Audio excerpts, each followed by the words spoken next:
I raised my glass to thank everyone for celebrating my retirement.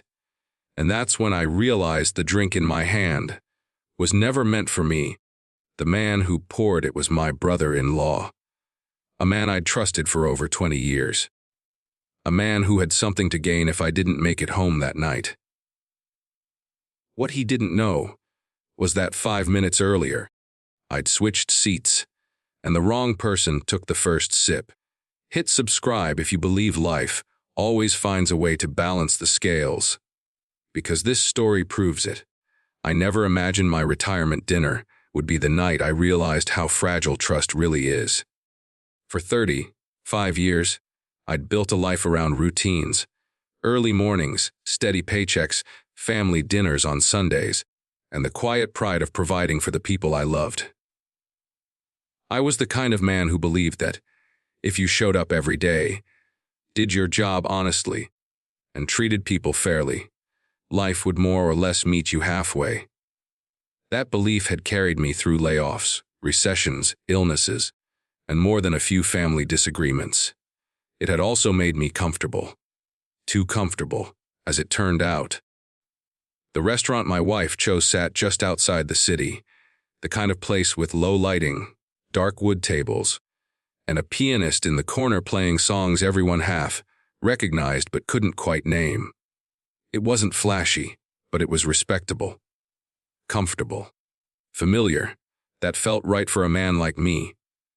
As I walked in that evening, my wife's hand slipped into mine, and I remember thinking how strange it felt to be dressed up on a weeknight, with nowhere to rush to afterward. No alarm clock waiting for me the next morning. No emails piling up. Just a room full of people who had come to celebrate the end of one long chapter and the beginning of something uncertain. My children were already there, laughing too loudly near the bar. My coworkers from the plant stood together near a table, jackets draped over chairs, ties loosened. Even my old supervisor had made the drive down, shaking my hand with both of his and telling me I'd earned every minute of rest coming my way. That meant something to me. I'd never been the loudest guy in the room, never the most ambitious, but I was steady, dependable. The guy you could trust to keep things running when everything else went sideways. And then there was my brother-in-law, Mark. He was leaning against the far wall, nursing a drink, watching the room instead of joining it. Mark had married my wife's younger sister nearly 25 years earlier, back when we were all younger and believed we had unlimited time to fix our mistakes. He'd been charming then, quick with jokes, full of plans, always talking about the next big thing. Over the years, the charm had thinned, worn down by bad decisions and worse luck. Businesses that never quite took off. Investments that went south. Loans he promised to repay but never quite did. Still, he was family, and family, in my book, meant patience. When he spotted me, Mark smiled and raised his glass in my direction. I nodded back, polite but reserved. Something about that smile lingered with me longer than it should have. It was too tight, too practiced, like a mask slipping into place. Dinner began with small talk and appetizers, the usual clinking of glasses and overlapping conversations. I moved from table to table, shaking hands, listening to stories I'd heard before, but pretended were new. My wife glowed beside me, proud in a quiet way that meant more than any speech. She'd stood by me through everything. Night shifts, missed holidays, the years when money was tight and stress hung over our house, like a storm cloud that never quite broke. When it was time for drinks, Mark appeared at my side again. "Let me get that for you," he said, reaching for the champagne bottle the server had just brought over. I hesitated, only for a moment. "You don't have to, please," he insisted, already popping the cork. "Tonight's about you." The server stepped back, grateful to be spared the task, and Mark poured carefully, filling each glass with deliberate precision. I noticed how focused he seemed, how his eyes flicked from glass to glass as if he were counting them. When he handed mine to me, our fingers brushed, and a faint chill ran through my hand. I told myself it was nothing. Old age creeping in, maybe, or nerves. Retirement had a way of unsettling even the most grounded people. The first toast came from my daughter. She talked about growing up with a father who never missed a school play, even if it meant showing up in a grease-stained uniform straight from work. My son followed, his voice thick as he thanked me for teaching him what responsibility looked like. I swallowed hard, lifting my glass along with everyone else, feeling a warmth in my chest that had nothing to do with the champagne. As the evening went on, more people spoke. Stories blurred together, inside jokes from the plant, memories of barbecues and birthdays, a few embarrassing moments from my younger days that everyone seemed to remember better than I did. I laughed, I nodded. I said thank you more times than I could count. Through it all, I noticed Mark hovering nearby, always close enough to hear, always close enough to refill a glass or straighten a chair. At one point, he leaned in and said quietly, "Must feel good knowing you're set for life now." I frowned slightly. Set for life. Retirement, he said with a shrug. Pension, savings, insurance. You did it right. There was something in his tone, something between admiration and something else I couldn't quite name. Envy, maybe, or calculation. I brushed it off with a chuckle. It's just the next stage. We'll see how it goes. Mark smiled again, that same tight smile, and stepped away. Halfway through the main course, I excused myself to the restroom. As I stood, my knee brushed the edge of the table, jostling my chair. The glass in front of me wobbled dangerously close to the edge. My wife reached out to steady it, and one of my coworkers laughed. "Careful, man," he said. "First night of retirement, and you're already losing balance." I laughed along with them, embarrassed but relaxed. When I returned a few minutes later, my seat had been taken by my cousin, who'd slid in to talk to my wife about a vacation they'd taken years ago. No one seemed to notice. There weren't assigned seats after all. I picked up another chair from the end of the table and sat one spot over, closer to the aisle. "Everything okay?" my wife asked. "Yeah," I said. "Just needed a break." Mark noticed the change almost immediately. His eyes flicked to the empty spot where I'd been sitting, then to me. For a fraction of a second, something sharp crossed his face. Confusion, maybe even alarm, before it smoothed out again. "Switching things up already," he joked, lifting his glass. "Figured I'd give someone else the good seat." I replied, smiling back. He laughed, but it sounded forced, like the punchline came too late. A few minutes later, he approached again, holding the champagne bottle. "Top you off?" he asked, angling the bottle toward the glass, sitting in front of the seat I just vacated. "That one's not mine anymore," I said, nodding toward my new place. "Oh," he said, blinking. "Right. Sorry." He hesitated, then poured anyway, into the glass at the old seat. My cousin thanked him distractedly, mid-sentence, and Mark nodded before moving on. I didn't think much of it at the time. If I'm being honest, I was riding the high of the evening. Pride has a way of dulling your instincts, of convincing you that nothing bad could possibly happen on a night meant to honor you. I leaned back in my chair, listening to the pianist shift into an old Sinatra tune, feeling content in a way I hadn't felt in years. Still, every so often, I caught Mark watching me, not openly, just quick glances when he thought no one was looking. His jaw was tight, his shoulders stiff.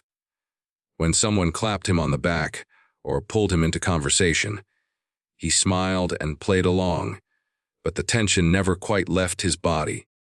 Toward the end of the meal, the server came by to clear plates and asked if anyone wanted dessert. Most people groaned good-naturedly, claiming they were too full, but a few hands went up. As menus were passed around, Mark leaned close to my ear. "Big night," he said softly. "Life changing, really." I nodded. "It is. Funny how fast things can change," he added. Before I could respond, someone called his name from across the table, and he straightened, the moment gone as quickly as it had come. Dessert arrived, and with it, another round of champagne. This time, Mark didn't pour. The server did, moving methodically around the table. When she reached me, she paused. "Would you like more?" I glanced at the glass in front of me, still mostly full from earlier. "I'm good," I said. "Thank you." She nodded and moved on. As the plates were cleared and the check discreetly settled, people began standing, stretching, preparing to leave. Hugs were exchanged, promises made to keep in touch. My wife squeezed my hand, her eyes shining. "I'm so proud of you," she whispered. I squeezed back. "Couldn't have done it without you." Mark approached one last time as we gathered our things. "Hey," he said, his voice unusually serious. "Congratulations. You earned it." "Thanks," I replied. "Really?" He hesitated, then nodded and stepped away, disappearing into the crowd. If I'd stayed in my original seat that night, if I'd lifted the glass that had been poured for me without a second thought, this story would have ended very differently. But sometimes it's the smallest, most ordinary decisions, the ones you make without thinking, that stand between you and something you can never undo. At the time, all I knew was that I'd switched seats to be polite, to make room, to keep the evening moving smoothly. I had no idea that simple act had just moved me out of the path of something far darker than I was ready to face. The first sign that something was wrong didn't come from me. It came from my cousin, the one who had taken my seat without a second thought. His name was Ron, a few years younger than me, loud by nature, the kind of guy who could make friends in an empty room. He'd been laughing through dessert, telling a story about a fishing trip gone wrong, when his voice suddenly trailed off mid-sentence. At first, no one noticed. Conversations overlapped, silverware clinked, the pianist played on. Ron lifted his champagne glass again, took another sip, and then frowned as if the taste had surprised him. "You okay?" his wife asked, nudging his arm. "Yeah," he said, though his voice sounded strange to my ears. Thicker somehow. "Just, this stuff's strong." A few people laughed. Champagne had that reputation, especially when the night was already warm with celebration. Ron set the glass down, rubbing his temple with 2 fingers. I watched him closely, an uneasy feeling settling in my stomach that I couldn't yet explain. He tried to stand, maybe to stretch or head to the restroom, but his knees buckled slightly, and he caught himself on the table. That got attention. Chairs scraped back as people turned. "Hey, Ron," someone said. "Sit down, man. You're gonna hurt yourself." "I'm fine," he insisted, though sweat had broken out on his forehead. "Just dizzy." Dizzy. That word echoed in my mind. I'd seen dizziness before, on coworkers who skipped lunch, on friends who drank too fast, but this felt different. Ron wasn't sloppy drunk. He wasn't slurring because he'd had too much fun. His eyes looked unfocused, like he was trying to look through fog. My wife leaned toward me. "That doesn't look good." "No," I murmured. "It doesn't." Ron's wife stood up, concern replacing her earlier smile. "I think we should get some air," she said. "Or maybe some water." Mark appeared almost instantly, as if he'd been waiting for this moment. "What's going on?" he asked, stepping into the circle forming around Ron. "He says he's dizzy," Ron's wife replied. Mark frowned, placing a hand on Ron's shoulder. "Too much champagne, huh? You always did drink too fast." Something about the way he said it bothered me. Not what he said, exactly, but how quickly he said it, like he already had an explanation prepared. like he needed everyone to accept it and move on. "I don't feel right," Ron muttered. His face had gone pale, and his breathing was shallow. That's when the knot in my stomach tightened. A memory surfaced, uninvited. Years ago at the plant, a safety briefing about chemical exposure. One of the symptoms, listed on the screen, had been dizziness followed by confusion. I shook my head, trying to dismiss the thought. This wasn't a factory floor.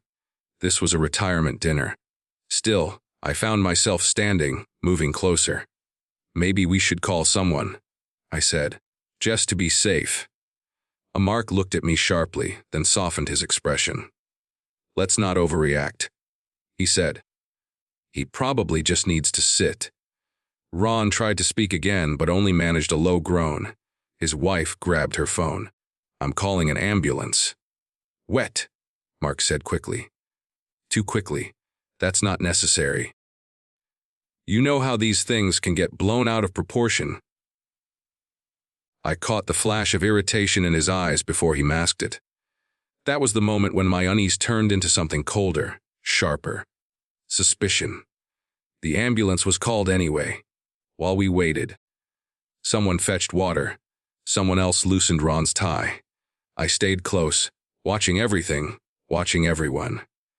Mark paced near the edge of the group, rubbing his hands together, glancing at the door more often than at Ron. My mind began to rewind the evening, replaying small moments I'd barely registered before. Mark insisting on pouring the champagne, his focus on which glass was which, the way he'd reacted when he saw I'd switched seats, the comment about being set for life. None of it was proof. Not yet. But together, they formed a pattern I couldn't ignore. Ron was helped into a chair away from the table, his head lolling slightly. "I think I'm going to throw up," he whispered. "Hold on," his wife said, her voice shaking. I glanced back at the table. The glass that had been in front of Ron, the glass that had originally been poured for me, sat half, full, untouched since he'd set it down. A thin ring of condensation clung to the outside. It looked ordinary, completely harmless. I found myself staring at it, my heart pounding. An idea crept into my mind, one so unsettling I almost rejected it outright. Almost. The paramedics arrived quickly, professional and calm. They asked questions, checked vitals, exchanged looks I couldn't quite read. One of them asked what Ron had consumed. "Just dinner and some champagne," his wife said. "He doesn't drink much." "How much champagne?" the paramedic asked. "Maybe half a glass," she replied, nodding toward the table. The paramedic glanced at the glass, then back at Ron. "We'll take him in to be safe." As they wheeled him out, the room buzzed with hushed conversation. The celebratory mood had evaporated, replaced by worry and confusion. People gathered their coats, murmuring apologies, promising to check in later. Mark approached me again, his face carefully arranged into concern. "Crazy, huh?" he said. "Ruined the night." I studied him, searching for cracks in the facade. "Is he okay?" "Probably," Mark said. "These things happen." "Do they?" I asked quietly. He met my gaze, something flickering behind his eyes. "You sound like you think something else is going on." "I'm just asking," I replied. It didn't look like simple dizziness. Mark shrugged. "You're retired now. You don't have to analyze everything." There it was again. That edge in his voice, the subtle push to dismiss, to downplay. I nodded slowly. "You're probably right." But inside, my thoughts were racing. On the drive home, my wife was silent for a long time. The city lights streaked past the windshield, and the hum of the road filled the space between us. Finally, she spoke. "That was scary," she said. "I hope Ron's okay." "So do I replied. "Did you notice anything off tonight?" She glanced at me. "What do you mean?" "I don't know," I said, choosing my words carefully. Mark seemed tense. She sighed. "He's been under a lot of stress. You know that." Money problems, work issues. I know, I said. But still, she reached for my hand. Please don't let this ruin the memory of your retirement. I squeezed her hand back, forcing a smile. I won't. But sleep didn't come easily that night. Every time I closed my eyes, I saw Ron's pale face, heard the strange thickness in his voice. I kept replaying the moment I'd switched seats, the way Mark's expression had changed. If I hadn't moved, I didn't finish the thought. The next morning, my phone rang early. It was Ron's wife.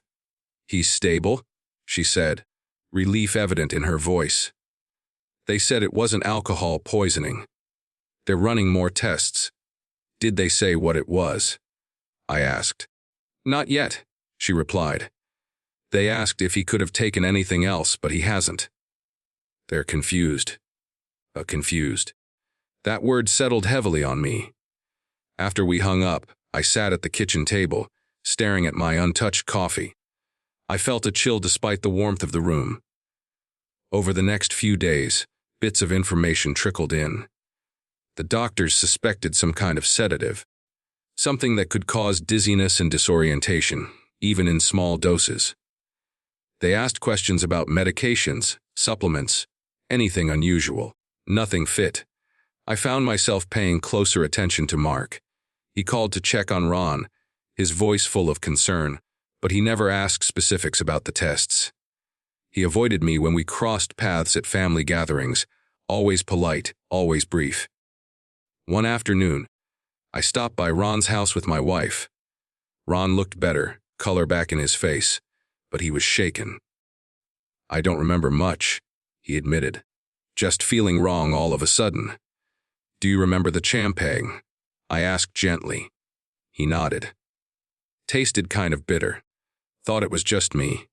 Bitter. The word sent a jolt through me. That night, I sat alone in my study, the room lit only by a desk lamp. Retirement had given me time. Too much time, perhaps, to think.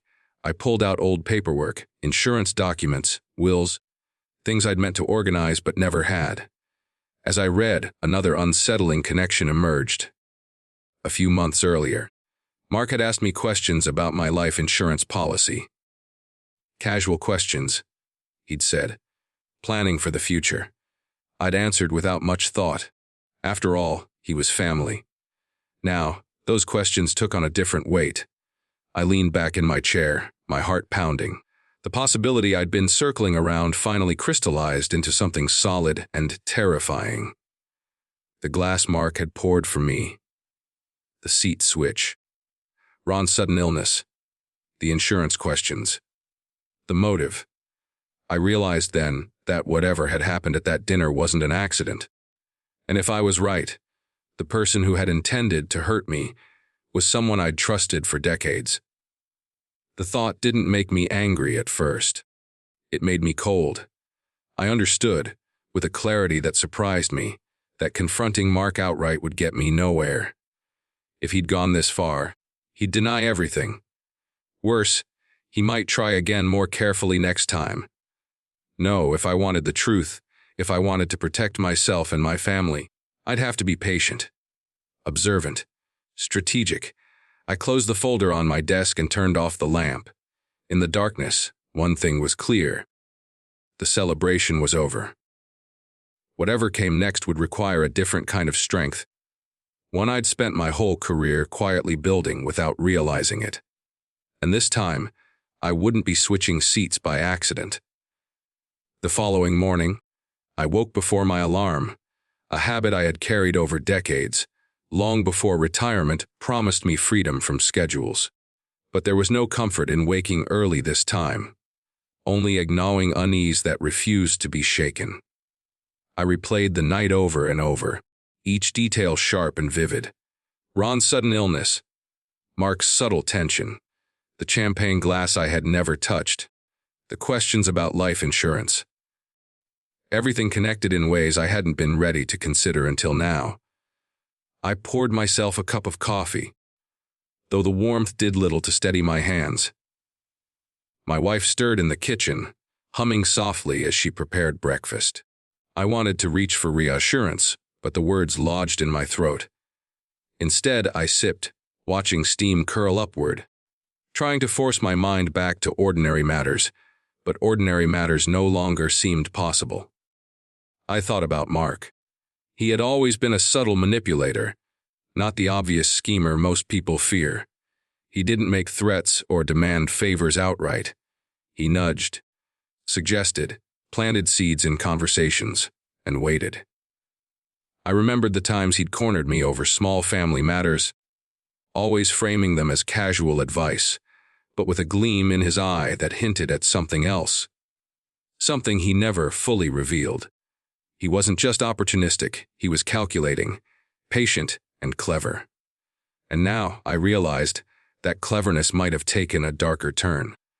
The first thing I did was revisit every interaction from the dinner, every word, every glance. Mark's insistence on pouring the champagne, his scrutiny when he noticed I'd changed seats, his repeated emphasis on my financial stability. It wasn't paranoia, I told myself. It was pattern recognition, and the pattern was unsettling. I began to chart it in my mind, as methodically as I had organized production schedules at the plant event: action, reaction, potential motive. Then there was the matter of opportunity. The switch of seats, which had seemed inconsequential at the time, now stood out like a pivot point. The glass originally meant for me had gone to Ron. The consequences could have been catastrophic. I shuddered at the thought of what could have happened if I'd remained in my original spot, if the wrong person had taken that first sip. It was a miracle, but not a random one.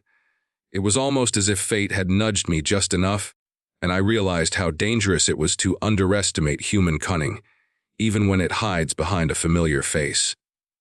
I decided to take inventory. What could Mark realistically have to gain from harming me? Retirement benefits were obvious. Life insurance was another possibility, but there were subtleties. My policy had been updated recently. My beneficiaries had shifted over time.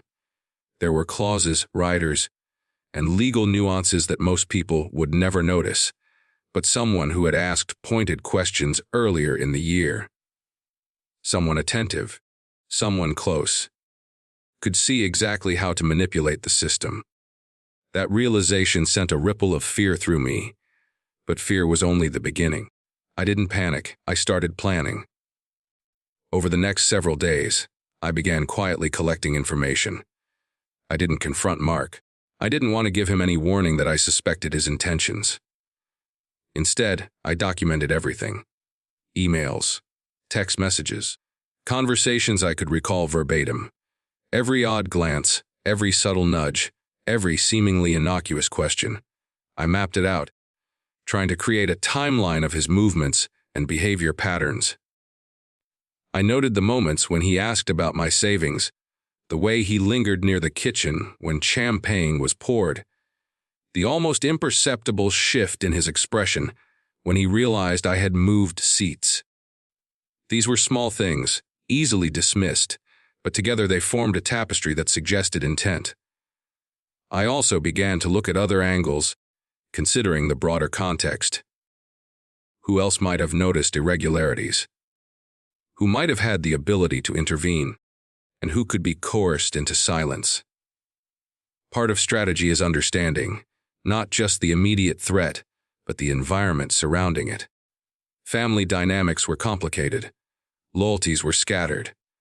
And while my wife and children trusted me implicitly, I knew better than to assume that others would automatically see the signs. Manipulators like Mark rely on that, on the blind spots, the assumptions, the hesitations. Meanwhile, Ron recovered slowly. His memory of the night remained fragmented, but he confirmed that he remembered little after drinking the champagne. It was enough to convince me that whatever had been in that glass had been intentional, not accidental. I visited him again, more as a precaution than out of sympathy, but the visit was telling. Even in his confusion, he commented on how quickly Mark had reacted, how he seemed almost relieved when the symptoms manifested. It was subtle, a glance, a tone, a timing of a response, but it was there. Observant eyes pick up on these micro signals. I had spent decades reading people under stress. This was no different. I started reviewing the logistics of that evening. How the champagne had been sourced, how it was poured, how the glasses were positioned. Every detail mattered. The more I thought about it, the more I realized that Mark had executed a plan that required precision. He had to know my habits, my preferences, and the general layout of the room. He had to anticipate the flow of conversation, the movements of guests, the timing of the toast. That level of preparation indicated not just intent, but also experience. He wasn't reckless. He was methodical. By the middle of the week, I had made a decision. Patience would be my ally. I wouldn't confront Mark directly.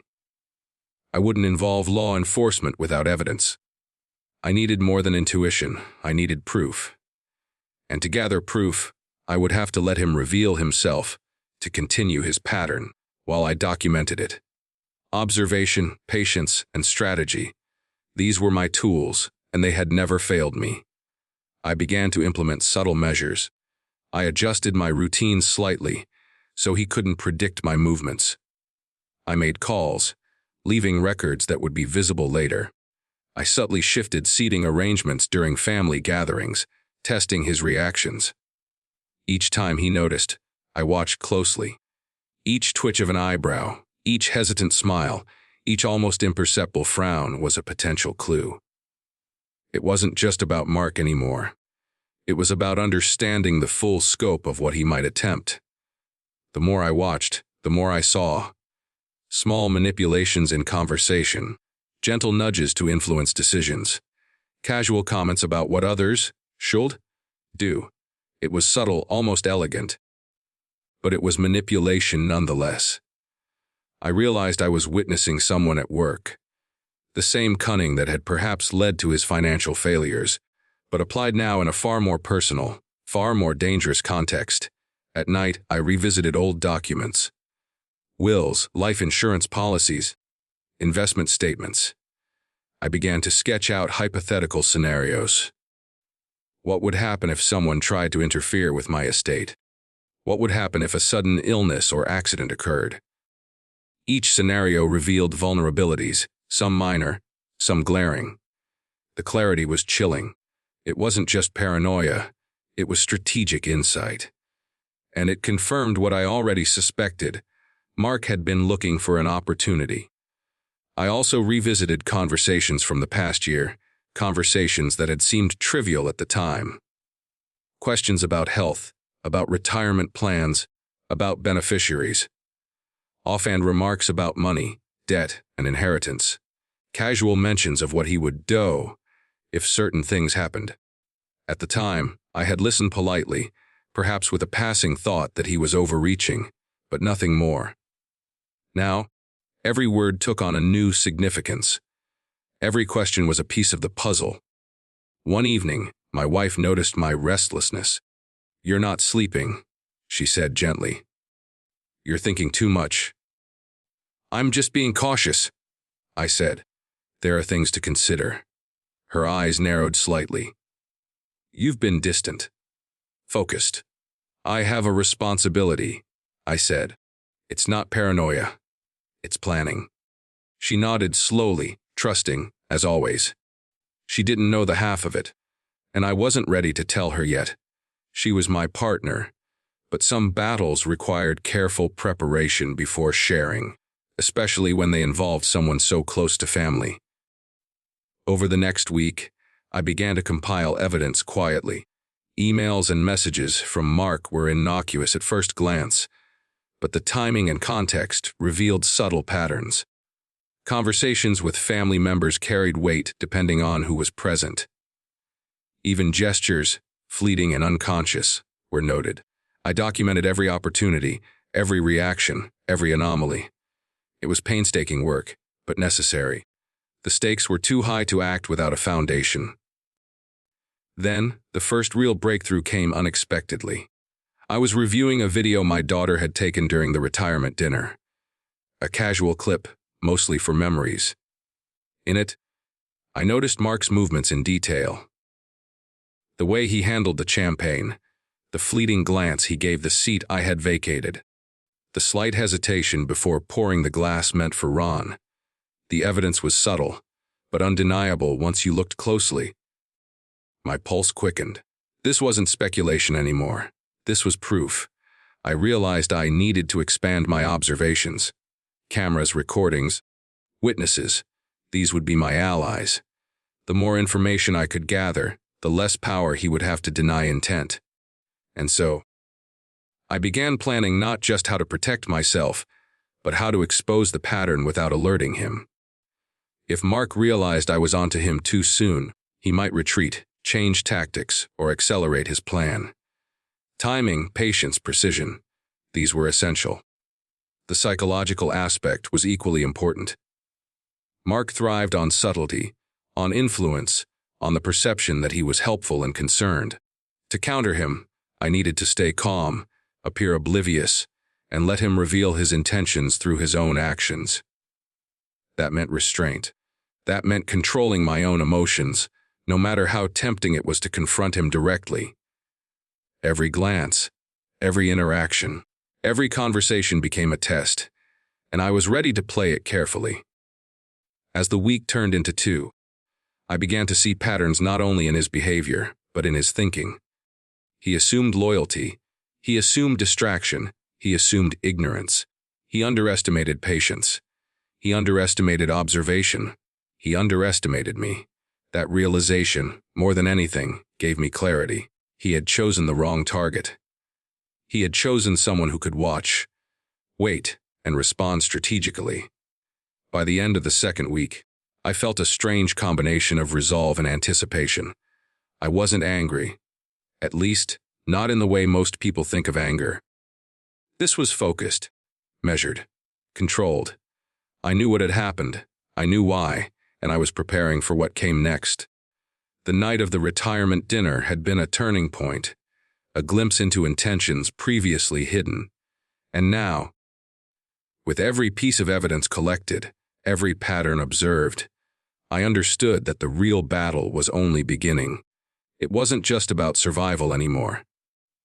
It was about revealing the truth, protecting my family, and ensuring that cunning and calculation could not succeed where patience, observation, and quiet strategy would prevail.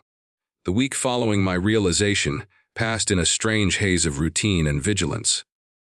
On the surface, life continued as normal. I went through my mornings with coffee and news. Afternoons were spent organizing papers, scheduling appointments, and reading. All things a newly retired man could claim as ordinary. Yet beneath that calm, every action, every plan, every conversation was a calculated part of a larger strategy. Mark still visited family gatherings, still called occasionally, always polite, always masking the tension I knew he felt. But he hadn't made another move, and that was telling. Manipulators like him seldom wait forever. Their impatience often betrays them before they know it. The trap, as I began to outline it, needed to be subtle, almost invisible, but airtight. I couldn't confront him directly. Too risky. I needed others to witness, to verify, to ensure that any denial on his part would collapse under the weight of evidence. Cameras were arranged in common areas of our home for mundane security purposes, but now they were indispensable. I had conversations near them, carefully scripting questions, planting pauses, observing reactions. My wife was briefed to maintain normalcy, to play the unsuspecting spouse, while I watched and noted. Every small movement of Mark's body language, every phrase he uttered, every micro-expression was recorded in my mind and on the devices I controlled.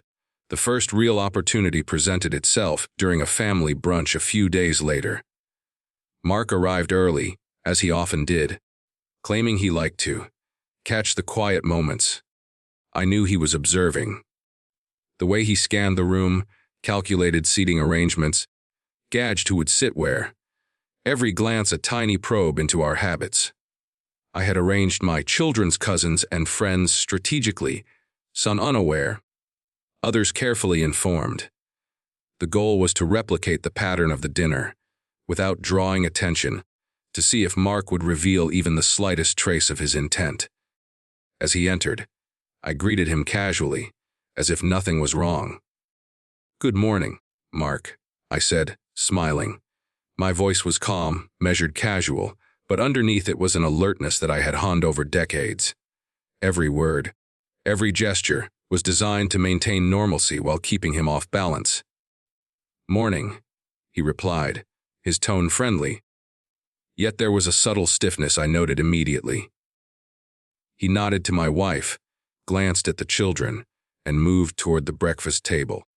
I followed at a deliberate pace, my mind running through the scenario I had rehearsed over and over. He didn't know I had already prepared. He didn't know the seats were assigned in my head long before he arrived. He assumed familiarity, assumed complacency, assumed ignorance. These were mistakes he would pay for. At the table, I made casual conversation, asking about work, sports, and mundane family matters. He responded politely, with practiced charm, but his eyes betrayed calculation. He scanned the table, making subtle measurements: which cups were filled, which plates were nearest, which seats were empty. A slight shift in his body, when his gaze lingered on my coffee mug, did not escape me. That moment, almost imperceptible, confirmed that he was thinking along the lines I had feared. He was still watching for opportunity, still looking for a way to manipulate events to his favor. I decided to escalate subtly. My next move had to feel organic, casual, and unthreatening. I mentioned my upcoming doctor's appointment, a routine checkup. "Just a follow-up," I said, lifting my mug slightly. "Nothing serious, but you never know. These things can be unpredictable." My tone was offhand, almost joking. Yet I could see his eyes flicker, recognition momentarily flashing. That small reaction, hearing, unpredictable, paired with the visual of me holding a beverage, was exactly the type of micro-reaction I had been waiting to observe. I did not press further. Manipulators reveal themselves best when they believe they are still in control, when they think their intentions are unseen. I waited, watching, noting. Over the next hour, our conversation meandered across topics, shared childhood memories, anecdotes from previous family events, and subtle questions about retirement plans. He answered each with care, but each answer contained what I had learned to detect: slight hesitation, a carefully crafted choice of words, avoidance of specifics that might implicate him. I cataloged these moments mentally, marking them for later. The pivotal moment came during dessert. I had deliberately prepared a seating arrangement, mimicking the original retirement dinner. Everyone's positions were assigned, not formally, but through gentle nudges and friendly guidance. Mark's seat was adjacent to the table's center, near a clear line of sight to the dishes and drinks I had placed strategically. This was not about suspicion, it was about observation. If he attempted another maneuver, I needed him in position where cameras and witnesses could confirm intent. He poured his own coffee, as he often did, and glanced around, observing the mugs on the table. My eyes met his casually, holding his gaze long enough for him to feel the scrutiny, but not long enough to be obvious. He shifted slightly, an almost imperceptible movement of the shoulders. Then, almost automatically, his attention returned to the mugs. My stomach tightened, not with fear, but with anticipation. Every fiber of his being was tuned to a potential action, and every muscle in mine was tuned to notice it. I allowed a slight delay, a pause in the conversation, a gap where tension could naturally build. People often reveal their intentions in moments of silence. Mark shifted in his chair, subtly stretching, brushing a hand across his lap, checking angles. The way his eyes scanned the mugs again made my pulse quicken. He was assessing possibilities, options, risks, exactly as I had feared. It was a test, and he didn't yet know the test had already been set. Then he spoke casually, almost imperceptibly lowering his voice. "Do you mind if I taste this one?" he asked, nodding toward my coffee mug. The words were innocuous to anyone else, but the implication was clear to me. He had been evaluating, calculating, planning. He was seeking a mechanism, a method, to exert control, to influence the outcome, to repeat the scenario from the retirement dinner. The pattern was emerging again, confirming everything I had suspected. I smiled lightly. "Go ahead," I said. My tone was flat, neutral, but my mind raced. He moved closer, hands steady, eyes assessing. He took a careful sip, and nothing happened. He set the mug down and smiled politely, as if testing had produced nothing of consequence. But I knew better. He had revealed his intent, and I had captured it, in detail, through observation, through recording, through timing. I allowed the rest of the brunch to continue normally. Conversation flowed. Children laughed. My wife chatted about upcoming plans, and Mark, now aware of the subtle scrutiny, played along without further testing. I had what I needed. I had the confirmation of behavior, intent, and opportunity. I had observed the pattern, the meticulousness, the readiness to manipulate events, and I had documented it in a way that would be indisputable. Over the next several days, I expanded my investigation. I reviewed recordings from family events, casually looking for consistencies in his behavior. Every hesitation, every glance, every question about finances or inheritance was cataloged. I reached out discreetly to a few trusted family members, gathering anecdotal evidence of his patterns. Nothing pointed directly to action yet, but everything indicated motive, preparation, and the readiness to act when conditions aligned. The psychological profile was complete, manipulative, patient, calculating, opportunistic. I also revisited the financial documents, policies, and legal papers, mapping out the vulnerabilities that had been previously identified. Mark's questions, the timing of his inquiries, the subtle probing, now had context. I saw the scenario he might have envisioned, the method he might have imagined, the control he might have sought. And I realized that by observing and recording, I had tilted the odds. The game was no longer even. I had created a position of strength without confrontation, without alerting him to my awareness. Then came the moment of subtle escalation. I invited Mark to a casual dinner at my home, framing it as a friendly get, together with a few close family friends. The table was arranged strategically, drinks served in a specific order, placements chosen to encourage transparency. Cameras were active, witnesses present, and the environment controlled. Mark, unaware, believed he was simply engaging in friendly socializing. Every movement, every reaction, every glance would now be visible, recordable, and interpretable. As the dinner progressed, I engaged him in casual conversation about life insurance, retirement plans, and financial strategy. The questions were offhand, conversational, but deliberately targeted. I watched as his responses, carefully measured, revealed patterns consistent with my earlier observations. Slight hesitation, word choice that avoided direct answers, micro-expressions of tension, all evidence that he was thinking along lines I had anticipated. The trap was working perfectly. The pivotal moment came with a simple gesture, offering him a cup of coffee, a replica of the setup from the retirement dinner.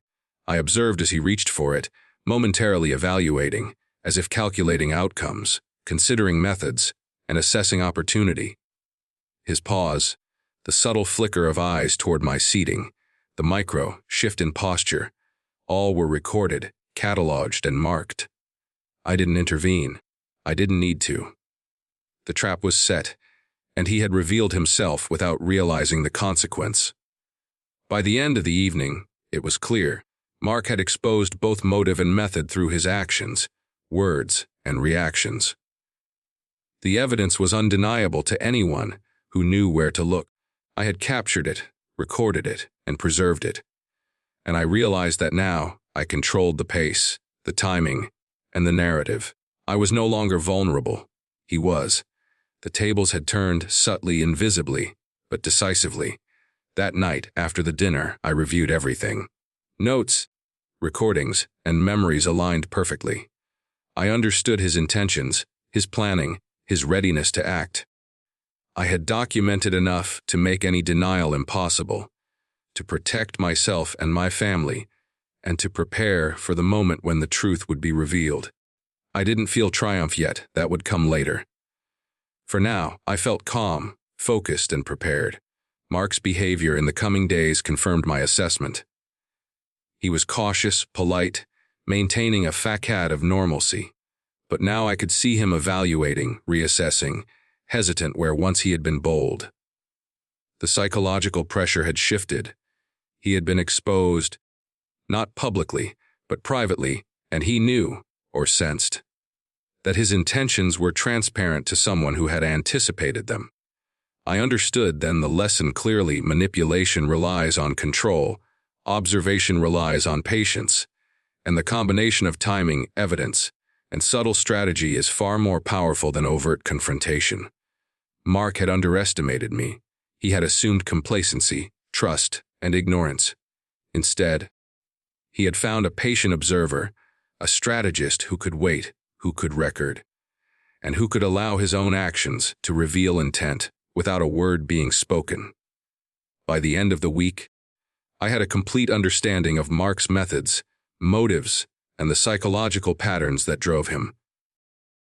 I had documented every anomaly, every deviation, and every opportunity he had exploited or attempted to exploit.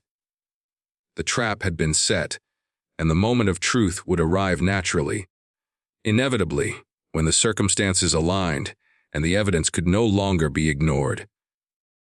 I leaned back in my chair one evening, sipping tea, reflecting on the strategy, the patience, and the control that had brought me to this point. It was not about revenge. It was about justice, protection, and preparation. The real confrontation would be public, undeniable, and irreversible, but only when I chose the time. Patience, observation, strategy, the tools of my decades-long career, had become the instruments of safety and truth. Mark had exposed himself, and I was ready. The morning after the carefully orchestrated dinner, I woke with a sense of calm that I hadn't felt in weeks. Not relief. There was still work to be done, but a measured awareness that the plan I had so patiently executed was ready to bear fruit. Everything I had observed, recorded, and cataloged over the previous weeks pointed to the inevitable. Mark had shown his hand without realizing it, revealing motive, opportunity, and intent in ways that would be undeniable to anyone who reviewed the evidence. Now, it was simply a matter of timing. I began the day like any other, moving through my routine with deliberate ease. Breakfast was simple: coffee and toast, my wife chatting about her plans for the garden, my children preparing for school. Outwardly, it was ordinary, calm, and comfortable. Inwardly, every detail mattered. The cameras were in place, strategically positioned where Mark would pass and interact. Subtle cues had been arranged. A conversation topic, a gentle nudge from a family member, the presence of someone who could serve as a credible witness. I had designed the environment so that, if he attempted any manipulation, it would be captured, observed, and documented. By mid-morning, Mark arrived for a casual visit, ostensibly to discuss a minor family matter. He greeted everyone warmly, his usual practiced charm in place. But as he settled into the living room, I noticed the subtle shifts I had come to recognize over the past weeks. His eyes flicked to the positions of cups and papers on the table, evaluating, calculating, probing. A faint crease formed between his eyebrows as he considered angles and possibilities. I watched, silent, composed, allowing him to reveal the thought processes I already suspected. The first test came almost immediately. I mentioned casually that I had reviewed some paperwork the night before, a small detail about life insurance and retirement accounts. My tone was casual, offhand neutral. I expected nothing overt, yet his reaction was instantaneous, minute but telling. A slight pause, a flicker of hesitation, eyes narrowing for the briefest of moments. He was assessing, evaluating, and perhaps even reconsidering previous assumptions. That single micro-expression confirmed everything I had meticulously documented. His motives were clear. I allowed the conversation to continue naturally, introducing topics that would subtly provoke him without appearing confrontational. I've been thinking about updating some of the estate documents, I said lightly, as if sharing a passing thought. Nothing urgent, but it's always good to stay current. Mark's gaze sharpened, a slight tension in his jaw. Of course, he replied, polite but measured. It's wise to review these things. Absolutely, I said, especially when there are so many moving parts. You never know who might take advantage if things aren't clear. I watched him closely, noting the slight shift in posture, the tightening of his fingers, the subtle attempt to mask his unease. This was the moment I had anticipated, the psychological unraveling that comes when a manipulator recognizes that the target is not only aware, but prepared. The next several hours were a delicate dance.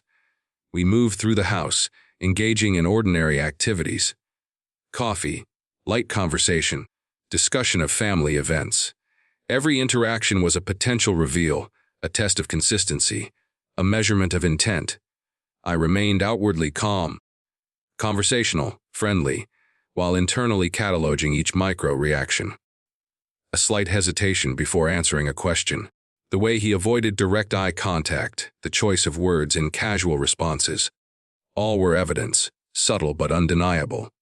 Later, my wife joined us, bringing in a tray of snacks. I directed her to place them strategically, encouraging natural movement that would reveal behavior. Mark's attention to the layout was immediate. He rearranged a plate slightly, adjusted a cup, checked angles. I noted everything. To anyone else, these were normal, polite actions. To me, they were confirmation of patterns, repetition of behavior, and a subtle admission of thought processes. By late afternoon, I knew it was time to escalate. The next move had to be public, unavoidable, and undeniable. I invited a few close family friends under, ostensibly for a casual gathering to celebrate the progress of my retirement plans. Mark accepted without suspicion, believing he was entering a benign social scenario. The table was arranged carefully.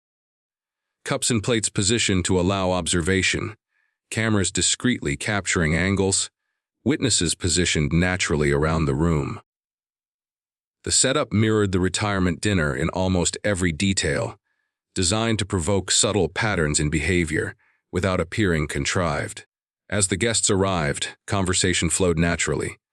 Laughter, anecdotes, and minor debates created a lively atmosphere.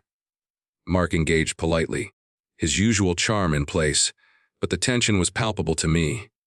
He scanned the room, calculated movements, and subtly evaluated opportunities, exactly as I had anticipated. I maintained composure, interacting casually, allowing him to reveal intent through natural behavior. The pivotal moment came during a light-hearted toast. I held up my glass, smiling warmly at the group. To new beginnings, I said, my tone genuine.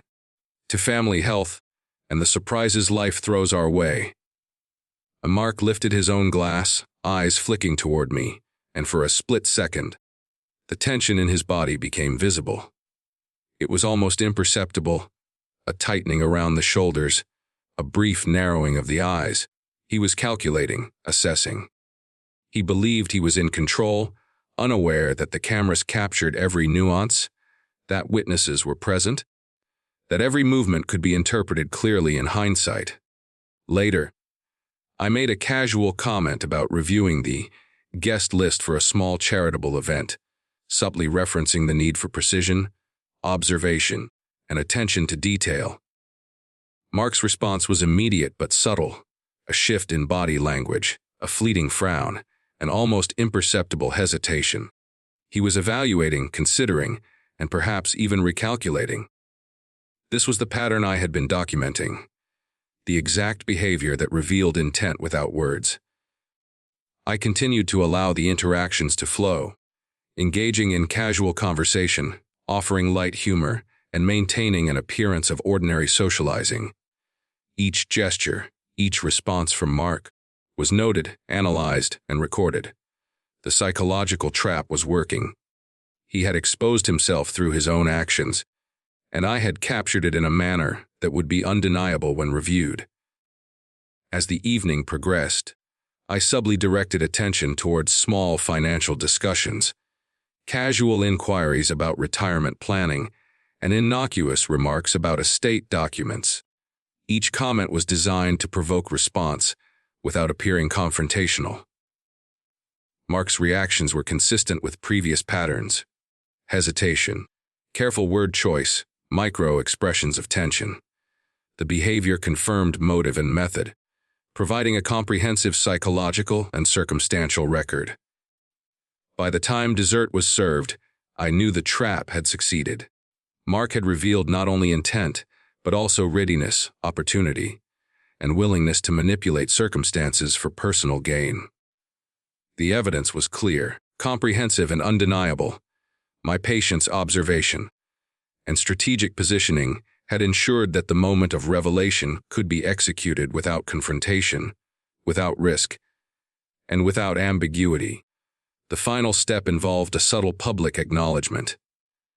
I called attention to a minor discrepancy in a charitable donation record, something that required clarification in the presence of witnesses. As Mark reached to provide an explanation, I allowed the conversation to unfold naturally. His choice of words, the subtle defensiveness, the micro-expressions of guilt and calculation, all were captured. The evidence was now not only in my notes and recordings, but also in the perception of those present. Witnesses would later confirm the behavior and intent, creating an indisputable chain of credibility. When the gathering concluded, I took a moment alone to review the events in my mind. Everything aligned perfectly. The evidence, the observations, the timing, all were consistent with my expectations. Mark had revealed himself, unintentionally, and the documentation ensured that denial would be impossible. The tension that had built over weeks, perhaps months, had reached its culmination, and I had maintained control throughout, preserving safety and dignity for myself and my family. In the following days, the aftermath unfolded quietly but decisively. Conversations with other family members, discreetly guided by my observations, ensured that awareness spread without creating panic or conflict. Mark, aware of scrutiny, retreated into cautious behavior. His usual confidence diminished. The psychological leverage had shifted. Where he had once been the manipulator, I now held the position of insight, strategy, and preparation. Finally, I sat with my wife one evening, reflecting on the culmination of weeks of careful planning. "It's over," she said quietly, relief and admiration mingling in her voice. "Yes," I replied, still composed. Patience, observation, and preparation. That was enough. We spoke little after that, the shared understanding between us profound. Life continued. Family gatherings resumed with genuine warmth, and Mark, aware but unprovoked, adjusted his behavior. No confrontation was necessary. Justice had been served quietly, strategically, and irrevocably. The lesson remained clear in my mind. Manipulation thrives on assumption, on the belief that the target is unaware. Observation, patience, and careful strategy can counter even the most subtle of threats.